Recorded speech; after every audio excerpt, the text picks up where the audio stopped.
Ooh, just got me another sliver, yeah. I went to Home Depot and had them cut a 4x8 piece of plywood into the dimensions that I need for the box. Now I got the schematic from a YouTube channel called Break It Yourself. So appreciate him in designing this and putting this out there so that people like me could find it.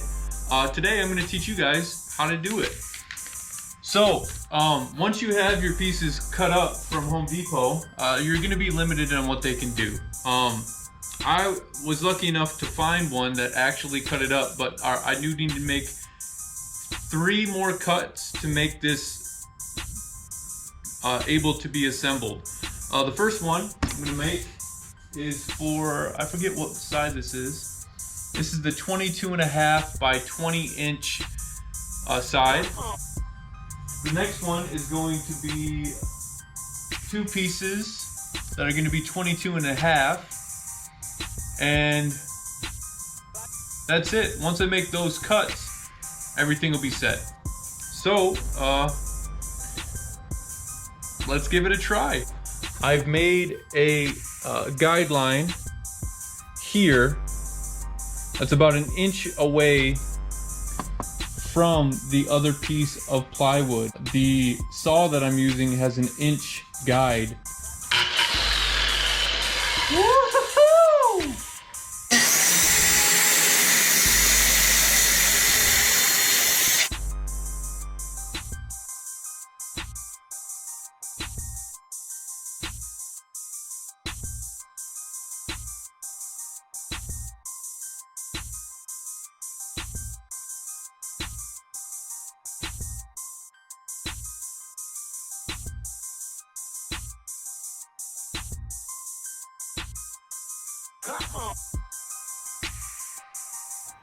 Now that we've got the plywood cut, now we're gonna assemble it. So what you're gonna need is some construction screws, 2-inch screws, like the ones we use in the deadlift platform. If you just get regular screws, it'll work, but you could get some construction screws if you have some left over from the platform. And you're gonna need, again, one of these Allen wrench attachments. This one's from Milwaukee. You can get it for like $2. You're going to need some glue, and you're gonna need a drill bit to pre-drill the holes, as well as something to put this on for the first few attachments, so you can do this if you're doing it by yourself.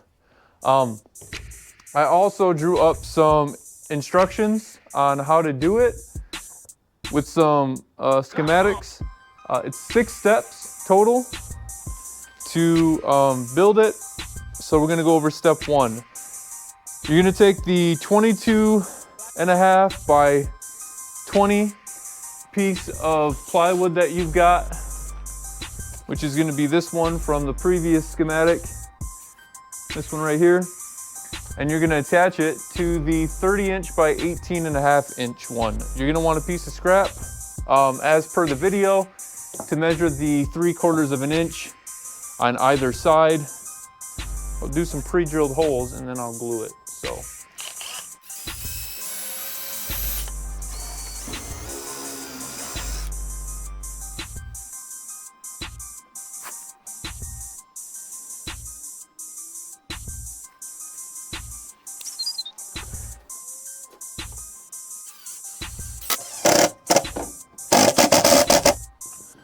now we're going to attach the other part. Again, you're going to need 2x4 or so. Make sure you're doing it on the outside, not on the inside of the box.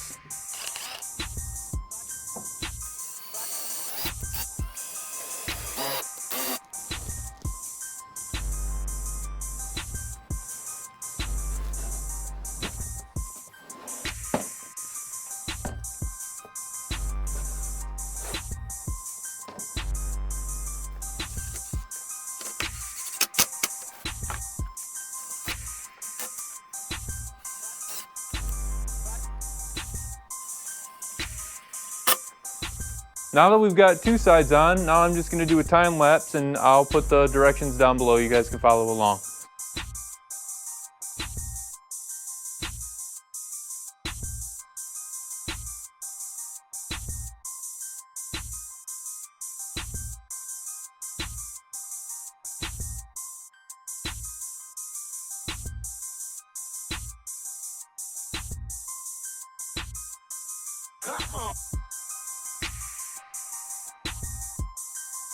So now that we've got the sides and the bottom on, now we're gonna put the other end on.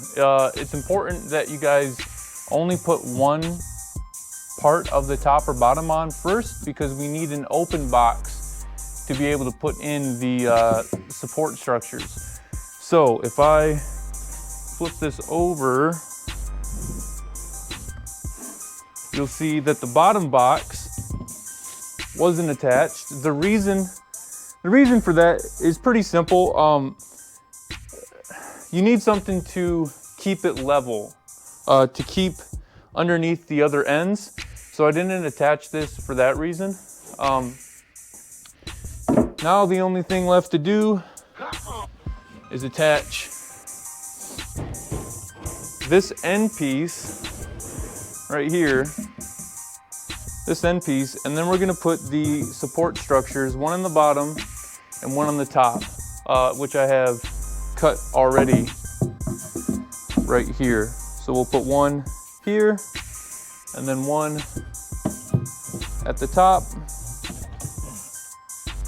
Ooh, just got me another sliver, yeah.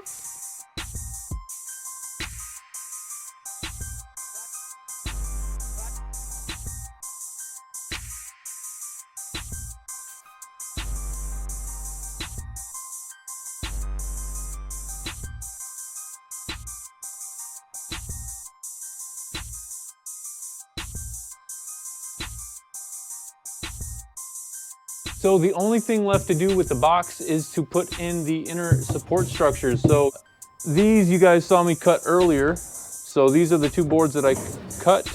Yeah, we're gonna put those supports in, put the top on, and that will be a finished Plyo-Box.